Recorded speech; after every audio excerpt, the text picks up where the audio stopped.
का चाहिए, बस उसकी एक पहल की है, कोशिश की है, क्योंकि जिस तरीके से प्राइवेट चीज़ों को ज़्यादा फोकस किया जाता है, गवर्नमेंट के हमारे पास इक्विपमेंट हैं, हमारे पास स्टाफ है, तो उस स्टाफ को काम करना चाहिए, क्योंकि उसकी एक सैलरी जाती है, तो उस तर्ज पे काम करना चाहिए। अब ये आदत नहीं थी, पुराने तर्ज पे लोग काम करते थे, एक अलग किस्म का माहौल था, उस माहौल से निकलना पड़ेगा, क्योंकि नेता अगर बदले हैं तो सिस्टम भी बदलेगा।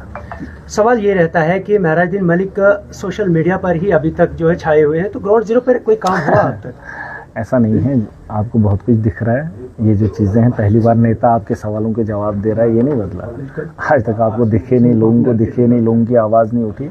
बहुत चीज़ें बदली हैं, उसमें हमें बताने की ज़रूरत नहीं। उसके अलावा अगर कोई सवालात आपके रहते हैं, जेन्युइन सवाल, जिस तरीके से माहौल को बदलना, ये हमने वादा किया है और आवाम के हित के लिए कुछ भी करेंगे और उसके लिए जहाँ तक हो सके पूरी ताकत लगाएंगे।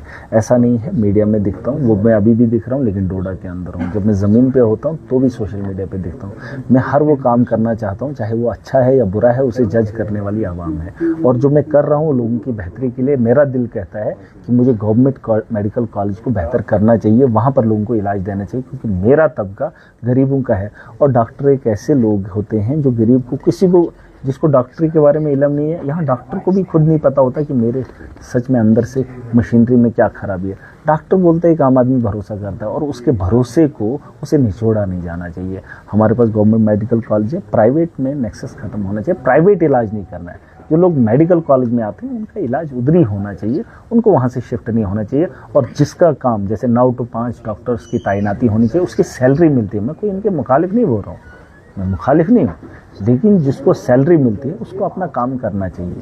देखिए, ये जायज़ बात है, और जायज़ बात पे ही आप कंट्रोवर्सी मत कहिए। किसी को मैं उनका काम याद दिला रहा हूँ, जैसे मैं भी एमएलए हूँ। मैं अगर 8 महीने से लगातार चल रहा हूँ, इधर जा रहा हूँ, उधर जा रहा हूँ, ये मेरा काम है। नेता का यही काम है, सवाल उठाना, उस पर काम करवाना, यही तो। और किस लिए मुझे चुना है?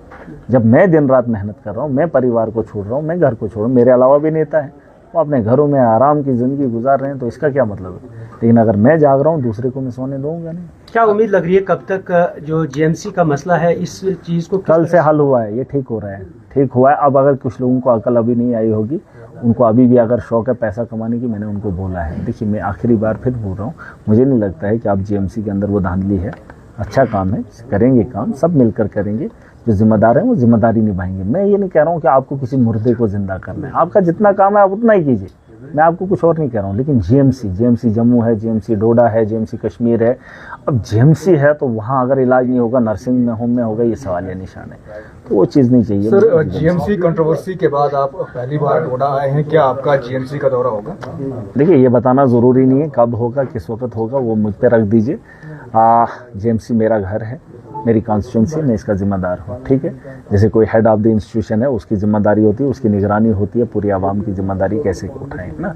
यहाँ एक डीसी है, उसकी जिम्मेदारी है डिस्ट्रिक्ट एडमिनिस्ट्रेशन को देखना, वक्त के हालात को देखना। उसी तर्ज पे महराज मलिक को जिम्मेदारी कॉन्स्टिट्यूंसी की है, और मैं किसी वक्त भी कहीं पर भी जा सकता हूँ जहाँ मुझे लगे गड़बड़ है, उस गड़बड़ को। महराज साहब, आपके जब विजिट के बाद डॉक्टर ने भी स्ट्राइक जो है वो रखी थी, कहीं ना कहीं लोग काफ़ी ज़्यादा सफ़र हुए, लेकिन इसको किस तरीके से देखते हैं आप? देखिए, सफ़र नहीं होंगे, क्योंकि सफ़र इसलिए नहीं होते हैं। देखिए, अगर मुश्किल वक्त आएगा बेहतर भी आएगा, लेकिन अगर मुश्किलें नहीं आएंगी तो बेहतर कब आएगा? क्योंकि आज से पहले ऐसे ही माहौल था, उसको धक्के, उसको गाली, उसको ये, उसको पैसा लूटो, उसको खाओ, यहाँ से रेफ़र करो, वो चीज़ें नहीं होंगी। अब जब यहाँ से रेफ़र होगा तो कोई मेरिट पे होगा, कोई वजह होगी जिसका इलाज यहाँ जीएमसी में नहीं, उनको लिखना पड़ेगा कि यहाँ से हम रेफ़र क्यों कर रहे हैं, और आगे जो पकड़ने वाला वो भी बताए कि रेफ़र अगर किया है, उसकी वजह है, उसका इलाज यहाँ पर नहीं है, आपके पास मशीनरी नहीं है, क्यों नहीं है, जो मशीनरी हैं वो इंस्टॉल क्यों नहीं है, वो काम क्यों नहीं कर रही। बहुत सारी चीज़ों में बदलाव आपको दिख रहा होगा। आज भी आप चले जाइए, देख लीजिए क्या लोग कह रहे हैं, क्या लोगों को पूछताछ हो रही है। मैं एक बात तो बता सकता हूँ, जो गरीब यहाँ पर इलाज की गर्ज से आता है, उसका इलाज उसी वक्त उसी दिन होना चाहिए। बस जो बीमार आज है, उसकी बीमारी का इलाज आज होना चाहिए।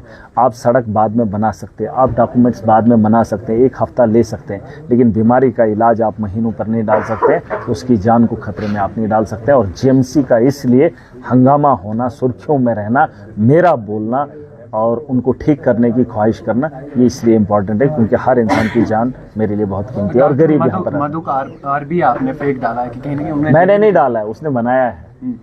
हमने आपने ढूंढा अपनी, है। कार्रवाई पूरी होगी और पूरी ताकत से होगी। एक सबक मिले, मैंने कहा है मैं छेड़ता नहीं हूँ, लेकिन मैं जब छेड़ता हूँ मैं छोड़ता नहीं हूँ। और आप देखेंगे आने वाले कल में बहुत सारे लोग, जब अड्डे का मामला था आप भी कहते थे क्या होगा, आप पता है क्या हुआ। ठीक है, वक्त लगता है, इंक्वायरी, ये लोग ऐसे ही हैं क्योंकि ये माफिया है और माफिया छोटे से लेकर ऊपर तक है। अभी इनको तकलीफ हो रही है कि जम्मू कश्मीर के अंदर एक आदमी बोल रहा है। अभी लोगों को समझ आ रही है कि वोट क्यों देना है, वोट देना है लोगों की बेहतरी के। इसमें बीजेपी आगे आ जाए, शक्ति परिहार आ जाए, दिलीप सिंह परिहार आए या लोपी साहब आए, क्यों नहीं आएंगे। अरे हॉस्टल के अंदर गरीबों का इलाज नहीं कराना, बस गरीबों के घर में जाकर 500 रुपये का नोट थमाकर या साड़ी देकर, शराब की बोतल देकर वोट लेना है। वोट की ताकत से फिर नेता बनना है। अरे उसी शराब के साथ जब वो बीमार होता है तो उसके इलाज के लिए डॉक्टर को यहाँ तैनात नहीं करना।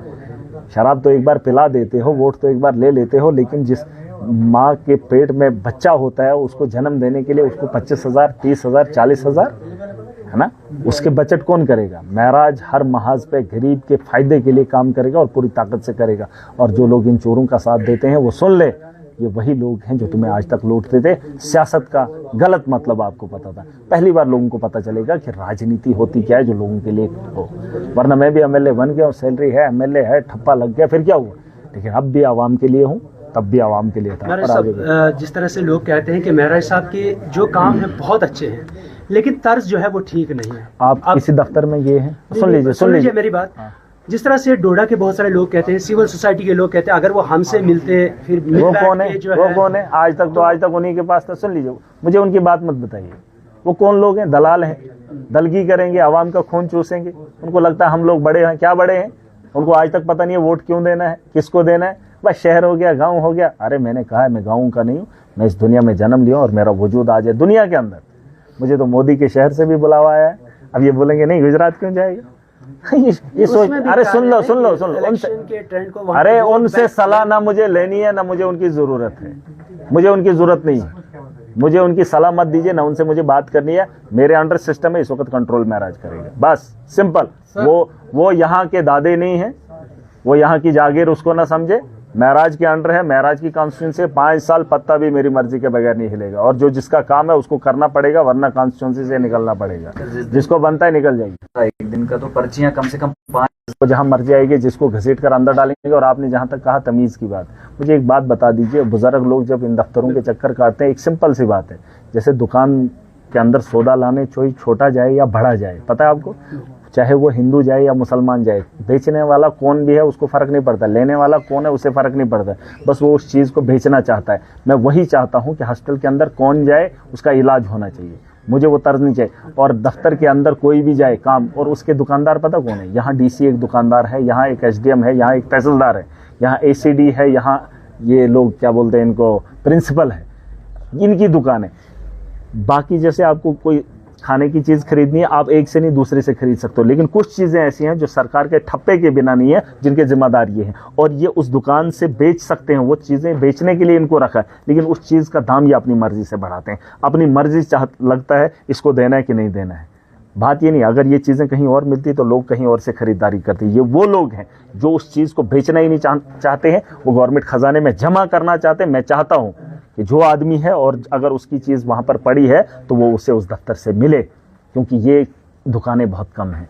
जैसे मैंने कहा, डीसी है, एसडीएम है, तहसीलदार है, एसडीपीओ है, एसएसपी है, जो चीज़ें ये दे सकते हैं वो किसी और जगह पे नहीं मिल सकता, और इसी जगह से। लेकिन उन चीज़ों की अगर कीमत मेरे गरीब को देनी पड़े तो मैं बर्दाश्त नहीं करूँगा। अगर उनको बनाया गया है कि आपने ये देखना है, इसका ये हकदार है तो दे दो, तो चुपचाप दे दो। जैसे एक दुकानदार, मैंने कहा बच्चा जाए या बूढ़ा जाए, हिंदू जाए या मुसलमान जाए, उसको पैसे से मतलब है, उसको चीज़ बेचने से मतलब है। वो ये नहीं देखता है खरीदने वाला कौन है, वो उस वक्त नहीं पूछे, वो तो चाहता है मेरे से जितना माल निकले तो निकले। यही बात इनकी, इनको सैलरी मिलती है, उसको कमीशन मिलती है, इनको सैलरी मिलती है। इनको सैलरी इस बात की मिलती है कि आपको लोगों के काम करने, ताकि लोगों को मुश्किल ना आए। और अगर लोगों को मुश्किलों में डालेंगे तो यकीनन महराज आपको खड़ा दिखेगा। और ये कोई आम बात नहीं है, ना आज तक नेताओं ने बोली है और ना बोलेंगे।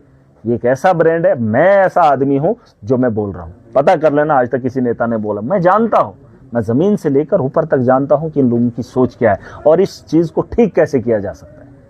अगर एक दौर था, एक वर्ग था, वो खत्म हो गया। आज मेरा दौर है, आज मेरी जिम्मेदारी है। सर, क्या आज सिस्टम इसी डिपार्टमेंट में है कि बाकी वो मैंने बोल दिया, आपको समझदार है, इशारा काफी है। अब ये आहिस्ता आहिस्ता ये सारी चीजें मुमकिन है। अब एकदम से मेरी वो आवाम अभी सक्षम नहीं है। अभी आहिस्ता आहिस्ता जाग रही है, जिस दिन आवाम जाग जाएगी। आखिर कब पूरा होगा? देखिए, पूरा करने के लिए मैंने सीएम साहब से बात की, अगर आप चाहे कोई ये यहाँ के ये एनसीशंसी फलान ढींग इनको पता करना होगा। मैंने सकीना मैडम से भी बात की, और पूरे जम्मू कश्मीर के लिए अगर उस चीज़ पे ठप्पा लग गया, मैंने एक फाइल बनाकर भेजी है, अगर उस चीज़ पे मोहर लग गई, आपको हेल्थ के निज़ाम में कमी नहीं दिखेगी। आपको कोई भी गवर्नमेंट हॉस्पिटल से मायूस अकेला या डेटा लेकर नहीं जाता दिखेगा। सुन तो लीजिए, उसके लिए सरकार को मैंने वो सारी चीज़ें दी हैं, फाइल बना कर दी है। बस सरकार की देरी है, मैडम की देरी है। अगर उस पर ठप्पा लगा रही है, अगर वीडियो बनाकर उन तक पहुंचा सकते हो तो उन्हें बता दो। जो फाइल हमने आपके पास दी है उससे मेरे आवाम का उजाला हो सकता है, पूरे जम्मू कश्मीर के अंदर हेल्थ के निज़ाम में बेहतरी हो सकती है। उसकी कोशिश मैंने 2 महीने से की, और जिसमें 2 बार मैं मैडम से भी मिला हूं उसी मसले को लेकर। जैसे आपने कहा स्टाफ कैसे पूरा होगा, लोगों का इलाज कैसे होगा, मशीनरी भी आएगी और मैन पावर भी आएगी, लोगों को बेहतर इलाज भी सर, एक मिलेगा। सवाल रहेगा, कहा जाता है कि 8 से 9 महीने हो गए हैं, महराज मलिक एमएलए डोडा जो है वो बेबाकी से बात करते हैं, लेकिन जमीनी सतह पर देखना कुछ अभी तक नहीं मिल रहा है, कुछ लोगों का ये कहना है। इस सवाल से आपका क्या कहना? और एक और सवाल कि कुछ ये भी बातें सामने आ रही हैं कि जब ऑनरेबल एमएलए बात करते हैं तो वो हर शख्स को कहते हैं ये करप्ट है या डिपार्टमेंट गलत है। तो क्या सारे डिपार्टमेंट गलत हैं या कहीं भी कुछ भी कोई कमी आपको दिख रही है? डिपार्टमेंट गलत नहीं होता, इंसान की नीयत में खोट होती है। वो अपना काम ईमानदारी से नहीं करना चाहता है। जिसको दुनिया की हवस लगी होती है, वो किसी भी मुकाम पे आप उसे भेज दीजिए, वो वहाँ पे भी चोरी करेगा। काबे में भेज दीजिए या कहीं पे भी भेज दीजिए, उसे कोई फ़र्क नहीं पड़ता। वो हज करके आया हुआ है, अगर चोर है, उसको आदत है चोरी की, उसको नहीं छोड़ना, वो नहीं छोड़ेगा। ये डिपार्टमेंट चोर नहीं होता, इंसान की सोच चोर होती है। वो अपने परिवार को गरीब के खून से पालना चाहता है। करप्शन घूस खाकर जो है उसको दर्द को नहीं समझता है, उसको लूट कर जो है उसके दर्द का इलाज करना चाहता है। ये वो लोग हैं जो लूटते हैं। डिपार्टमेंट गलत नहीं होता, डिपार्टमेंट के अंदर सारी चीज़ें बताई गई हैं कि आपको किस तरीके से काम करना है। जैसे मैंने हलफ लिया है, मैं हिंदुस्तान के आईन में रहकर हिंदुस्तान की बेहतरी के लिए काम करूंगा। सबने तो लिया है हलफ। अब देश को लूटने में किस नेता ने कमी रखी? अच्छा, कहा जा रहा है कि अरे सुन दो लो, देश को लूटने में किस नेता ने कमी रखी है ना? अब देश को बेहतर बनाने के लिए अगर कोई काम कर रहा है, मैंने हलफ उठाया, मैं उस हलफ के साथ खड़ा हूं। मैंने जो वादा किया आवाम के साथ, उस पर काम करना चाहता हूं। और आप ये कोई पूछने वाला जो है उसको भी बता दो, कोई ये बता दो कि अच्छा कौन है, हम भी उसकी तारीफ करें। अरे अच्छे तो एक सवाल रह गया, एक जवाब देने से आप रह गए, गालिबन शायद भूल गए आपको, कि 8 से 9 महीने हुए हैं लेकिन जमीनी सतह पे अभी तक कोई काम देखने को नहीं मिला कुछ लोगों को। हाँ, नहीं, अरे रुक जाओ, अभी आपने 8-9 महीने की बात की। मैं एमएलए तो बना हूँ, ठीक है, लेकिन आपको पता है एमएलए बनने से काम कैसे होना है? कैसे होना है? पैसे से होना ना। पैसा वो मैंने जो दिया है, मैंने जो प्लान दिया, अब सरकार ने पैसा देना है। अब सरकार पैसा नहीं देगी तो महराज काम कैसे करेगा? ये चीजें आपको समझनी होगी। और दिनों से कंट्रोवर्सी चल रही है, जो कुछ भी अरे सुन दो लो, पहले 8 महीने मैंने किया क्या? कोई एक ट्वीट किया, उससे मेरी बात हुई है, वो उस पर बात हो रही है। अब एकदम से कार्रवाई करेंगे नहीं, गरीब पे पर्चा काटना है, मिंट करेंगे। इनका पोर्टफोलियो है, इनका बैकअप है, इनके पास माल है, तो मालदार के खिलाफ कार्रवाई करना ये सरकार को बड़ा मुश्किल होता है। 12 लाख लोगों को घरों के अंदर बंद करना, उनका जनाजा निकालना इनके लिए आसान है, क्योंकि इनके पास फौज है, इनके पास पुलिस है, इनके पास ब्यूरोक्रेट है, इनके पास पॉलिटिकल लीडर्स हैं। तो इन लोगों को गला घोंटना इनको कोई बड़ी बात नहीं दिखती। बस एक बड़े आदमी को रोकना इनके लिए बड़ा मुश्किल होता है। छोटे छोटे आदमी को, मेरे जैसे आप लोगों को अंदर करना, पर्चा बिना पर्चे के अंदर ठोकना, 3 दिन कार्रवाई करना, कोई फर्क नहीं पड़ता है। किसी बहन की शादी ना करने देना, उसको रोकना, ये इनका एक आम बात है। इनको एक दूल्हे को उठाना, उसे अंदर करना, इनके पास ये कोई बड़ा मसला है ही नहीं। लेकिन एक महिला की इज्जत, जो मालदार है, जो लूट खसूट करती है, जो झूठी है, जो उसने फ्रॉड किया, जिसने 420 किया, उनके खिलाफ बड़ा मुश्किल है। कार्रवाई करेंगे, टाइम लगेगा, लेकिन हम छोड़ेंगे नहीं। और उसके अलावा जिन 8 महीनों की बात हुई है, 8 महीने तब बनेंगे। मेरे पास सिर्फ सैलरी है, 1.5 लाख मुझे सैलरी आती है, 1,60,000 गाड़ी है, तेल है, उसमें जितना मुझसे हो सक रहा है मैं चल रहा हूँ। और कुछ लोग जो मुझे मांग रहे हैं उनकी अदायगी भी कर रहा हूँ, कुछ कर्जा भी उतार रहा हूँ। रही बात काम की, काम होता है पैसे से। मोदी के पास पैसा नहीं होगा तो काम क्या करेगा, है ना? अब मेरे पास अगर आया है पैसा तो पूछो ना आपने क्या किया। रही बात ट्रांसपेरेंसी की, करप्शन के खिलाफ मैंने जंग छेड़ी है, पूरी ताकत के साथ आवाज उठाया। सबसे बड़ा काम जो माफिया था अड्डे का, उसको मैंने रोक दिया, और ये ताकत से मैंने किया। और इनको इनकी औकात दिखाई, असली नेता का रूप दिखाया। इससे बढ़कर 8 महीने के अंदर काम क्या चाहिए? अरे अगर मेरा नाम पूरे देश के अंदर 8 महीने के अंदर हो गया, डोडा का नाम चर्चों में रहा, सुर्खियों में रहा, आपको इसे, वैसे तो मोदी जी ने भी जुमले ही बोले हैं, उन्होंने कौन सा काम किया? नहीं, मतलब आप भी जुमला बोल रहे हैं? नहीं, मैं जुमला नहीं बोल रहा, मैं तो कर भी रहा हूँ ना, मैं तो कर भी रहा हूँ ना। अब वो जो उनके हाथ में है, मैं तो खुद कह रहा हूँ मेरे पास पैसा ही नहीं, क्या करें? हाँ, मेरे पास जो मुलाजिम है मैं उससे काम लेना चाहता हूँ, ये मेरे हाथ में है। देखिए ये मेरे हाथ में जो मुलाजिम मेरे अंडर है, जो मेरे कंट्रोल में है, मैं उसको काम पे लगाऊंगा। आपने एक कमेटी भी बनाई, वो कमेटी क्या सिर्फ हॉस्पिटल के लिए बनाई या बाकी स्कूलों वगैरह के लिए भी? फिलहाल हॉस्पिटल के लिए देखिए सबसे बहुत ज़रूरी है एजुकेशन और हेल्थ, इन दो चीज़ों पे हम ज़्यादा फोकस कर रहे हैं। हमारे बच्चों की तालीम बहुत ज़रूरी है और हेल्थ का निज़ाम, जो इस आदमी को इलाज अभी चाहिए उसको चाहिए, ये कंपलसरी। सड़क बने ना, कहना है जो इनने कमेटी बनाई, अरे नहीं वो छोड़े, मुझे आपसे बात नहीं करनी है, वो कौन लोग हैं, वो क्या है, आप अगला सवाल सर पूछिए। एजुकेशन के बारे में आपने बात की थी, तो जो सिटी के आसपास के जो भी स्कूल्स हैं, टीचर्स ज्यादा है, बच्चे कम है। और मैंने उनको दूर कहा, दराज इलाकों में मैंने सीएमओ साहब से बात की है, सीओ साहब से मैंने सख्ती से उन्हें कहा है, सीओ साहब को, कि आपने ये चीज़ें देखनी है, रेशो के हिसाब से मुझे स्टाफ चाहिए, और अगर वो इस काम को करने में कमज़ोरी दिखाएंगे तो कहीं न कहीं सवाल उठेंगे। देखिए अपने लोगों को शहरों में लाकर लोगों के बच्चों को बेवकूफ़ बनाए, शहर के अंदर इतने सुकून है, हमें गाँव के अंदर चाहिए। देखिए सुन लीजिए, उस पर मैंने उनको कहा है, देखिए मौका दिया है मैंने उनको, जब से वो आए हैं मैंने कहा है इसमें थोड़ा सा काम होना चाहिए ताकि हमारे बच्चों को राहत मिले। बच्चों के हिसाब से, रेशो के हिसाब से आप स्टाफ प्रोवाइड कर लीजिए। कुछ जगहों पे 25 हैं, 150 बच्चे हैं, कुछ लोग जगहों पे 200 हैं, 4 टीचर हैं।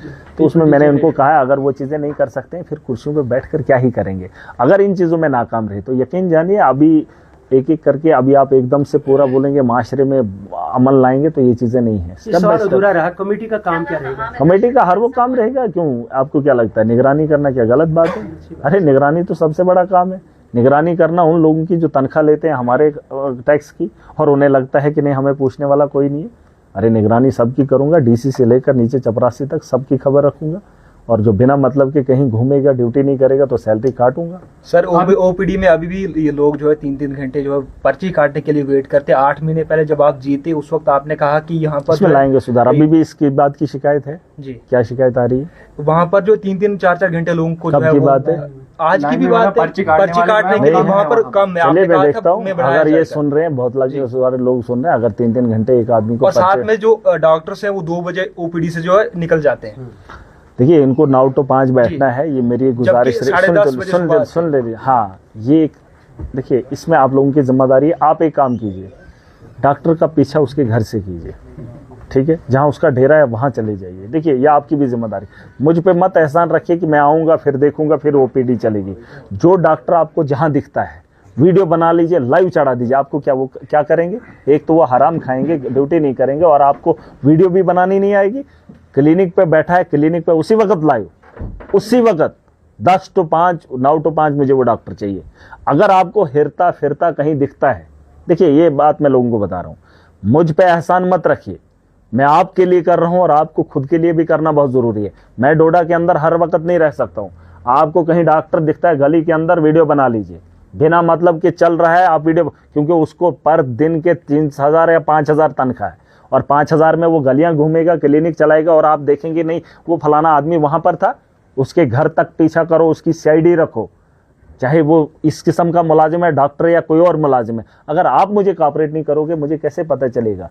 आप सबूत इकट्ठे कीजिए, और अगर आप मुझे सबूत इकट्ठे करके नहीं देंगे तो मैं अकेला ऐसे नहीं लड़ूंगा। और अगर लोग मुझे सुन रहे हैं, अगर चाहते हो आप बदलाव आए तो जहन्नुम तक उनका पीछा करना पड़ेगा। उनको सोने मत दो, उनको सोने मत दो। जिस तरीके से मैं उनके खिलाफ हूँ, पूरी आवाम एक होकर करे। अरे उनको काम करना है, या तो नौकरी छोड़ेंगे, हमारे पास MBBS नए तैयार होंगे। अरे नौकरियां वैसे मिल भी कहाँ रही है, हमारे पास वेल ट्रेंड बच्चे हैं, मौका देंगे उनको, और सरकार से हम काम करवाएंगे। मान के चलिए कोविड से अगर कुछ लोग मर जाएंगे फिर क्या दुनिया छोड़ देंगे? अरे चलाना है इसको, लेकिन आपको भी अपना काम करेंगे। आप करेंगे जब आपको डॉक्टर दिखे उसकी वीडियो बना लेना, बनाएंगे आप, ये आपका काम है, क्योंकि आपसे उससे फायदा होगा। दूसरी बात, आपने कुछ डॉक्टर्स का नाम लिया था कि जो तनख्वाह जो है वो गुलो हॉस्पिटल से लेते हैं, हाँ, उसकी जो काम यहाँ पर उस पर क्या कुछ कार्रवाई की जाए? देखिए उसमें एडमिनिस्ट्रेशन अब जिन लोगों के हाथ में है, बात वही है कि 8 महीने महराज ने क्या किया। अगर मेरे हाथ में वो कहीं ताकत जिस दिन आ गई तो सिस्टम को बदलने में, आप कह रहे हैं ना 8 महीने, मैं 8 दिन नहीं लगाऊंगा, 8 दिन। और आप फिर बोलेंगे फलाना आदमी ऐसा, फिर फलाना, अरे यूं इनको लग रहा है। अब जिनके हाथ में ताकत है वो लोग इनके साथ खुद जुड़े हुए हैं, ये सारा माफिया चला रहे हैं कि बड़े लेवल पर जो है ऑर्गेनाइजेशन काम कर रही है। ये लोगों को राहत देने के लिए नहीं, ये लोगों को लूटने का तरीके ढूंढ रहे हैं, और जो तरीका ये भी है ये काम तरीका है। दवाइयाँ गवर्नमेंट बोल रही है हमने दवाइयाँ वो दी जन औषधि पता नहीं क्या क्या, ऊपर से ये प्राइवेट बेच रहे हैं अपनी क्लिनिकें खोल के, अपनी दवाइयों की दुकानें खोल के, है ना। ये चीज़ें, ये जो माफिया है ना, एक तरफ से लोगों को धोखा दिया जा रहा है, दूसरी तरफ से लूटा जा रहा है। यही चीज़ें आपको देखनी पड़ेंगी। लेकिन मीडिया का काम रहेगा, एक आम आदमी का काम रहेगा। जिसके पास मोबाइल है 5G 4G, जिसको इंटरनेट चलाना आता है, फेसबुक, सोशल मीडिया, कुछ भी, बस इन लोगों पे निगरानी रखो। चाहे वो कोई भी मुलाजिम है, अगर बिना मतलब के वो देखिए, मजदूर को आप आधा दिन अगर काम करने देंगे तो आधे दिन की सैलरी देंगे, आधे दिन का वो उसको पैसा देंगे। लेकिन वहीं मुलाजिम को कोई पूछने वाला नहीं और हज़ारों का रुपया लेने वाला और हमारे भविष्य के साथ खेलने वाला। और अगर हम इसका हिस्सा बन रहे हैं, सबसे बड़े गुनहगार हम हैं, जो उनको देख कर भी अनदेखा कर रहे हैं। अगर मैं एक आदमी इतनी आवाज़ उठा रहा हूँ, आपका भी फ़र्ज़ बनता है, मैं आपके लिए लड़ रहा हूँ, आपको अपने लिए लड़ना पड़ेगा। और मैं चाहूँगा कि कल से मुझे वीडियोज़ आना शुरू हो जाएं, टैग महराज मलिक, हैशटैग करिए, @ कीजिए, ट्विटर पे ट्वीट कीजिए, टाइम के साथ डाल दीजिए। आज वो स्नैपचैट भी है ना, उसमें टाइम आता है, यूं जूम करके, है ना, सीधा आएगा फलाना आदमी, आप उसकी पहचान करा दीजिए, टाइम के साथ उठा लीजिए, बाकी कार्रवाई हम करेंगे। और एडमिनिस्ट्रेशन को मैं बताना चाहूँगा, DC डोडा भी है, उसको कार्रवाई करनी पड़ेगी, प्रिंसिपल को कार्रवाई करनी पड़ेगी। अगर ये लोग नहीं करेंगे, हमारे मुस्तकबिल के लिए खड़े नहीं होंगे, तो यकीन जानिए आवाम इनके खिलाफ खड़ा होने में 1 मिनट नहीं लगाएगी। अगर आप सिस्टम को बेहतर नहीं कर सकते हो हमारे लिए, तो हम आपको सिस्टम में ज़्यादा देर बैठने नहीं देंगे। मलिक साहब, तर्ज़ गुफ्तार की अगर हम बात करें, जिस तरह से आप बात करते हैं, यही बातें आप शांति से भी बता सकते हैं, यही बातें आप मेरे से भी बता रहे हैं। आप एक काम कीजिए, मैं मुँह ही ना खोलूँ, 2 दिन में आप लोगों को दे देता हूँ, आप चले जाइए ना, इन लोगों को समझाओ जिसको समझाना है अपने तर्ज पे। मेरे अलावा तो आज तक इनको प्यार से भी शायद बोला होगा। अरे गरीब आदमी जब दफ्तर में जाता है ना, उसको धक्के देते हैं, उसको गाली देते हैं, उसको महीनों की डेट दी जाती है, जो उसका हकदार उसी वक्त होता है उसको महीनों निकालने पड़ते हैं। और वो इनको लगता है 30-30 किलोमीटर 60-60 किलोमीटर उनके दफ्तर में आए। साहिब कहाँ हैं? फिर साहिब दरवाज़ा ना खोले, और फिर आपको लगता है कि एक लीडर जिसको आवाम का रहबर बनाया हो, फिर वो उनकी बेइज्जती अपने गरीबों पे, अपने मजलूमों पे जानते हुए, फिर उनकी इज्जत को हम थोड़ा सा उतार दे दें, हैं, तोल दे दूं मैं।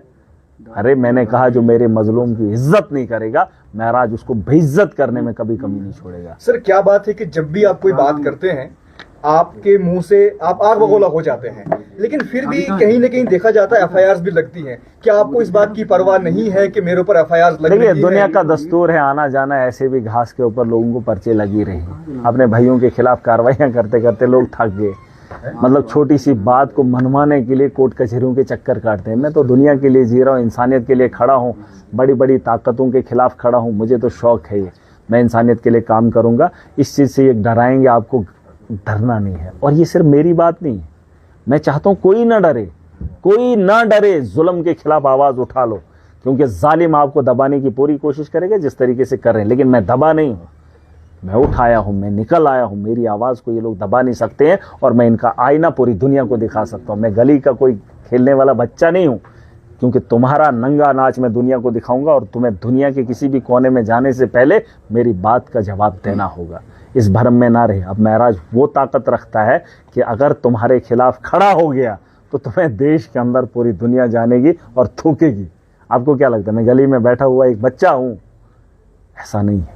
मेरी बात मुझे रोकने से पहले अपनी इज्जत के बारे में सोच लेना, बस ये मेरा कहना है। बेहतर यही होगा, हम जो बोलते हैं कर लीजिए, हम गलत नहीं बोलेंगे। देखिए एक चीज़ हमारा एक ज़िंदगी का उसूल है, हम कभी भी किसी भी एडमिनिस्ट्रेटर को गलत करने के लिए कभी नहीं उकसाएंगे, कभी नहीं डराएंगे, कभी नहीं धमकाएंगे। लेकिन अगर वो गलत करेगा तो उसे रोकने के लिए पूरी ताकत लगाएंगे। यह हमारा एक उसूल है। MG नरेगा और कैपेक्स की अगर बात की जाए तो आखिरी नवंबर में काम दिए जाते हैं, और उस वक्त उसके लिए मैंने असेंबली के अंदर भी बोला है, और उसकी जिम्मेदार इस बार सरकार होगी। सरकार को ये चीज़ें मैंने बोली। सभी मांगते हैं कमीशन, और गरीब मारा जाए। अब इस बार आप देखेंगे उस मामले में मैंने एक चेतावनी दे दी है। 8 महीने से मैंने RDD को लेकर कोई बात नहीं की है, लेकिन जब RDD की बात होगी तो जन सैलाब आएगा और एक बहुत बड़ा बदलाव आपको दिखेगा।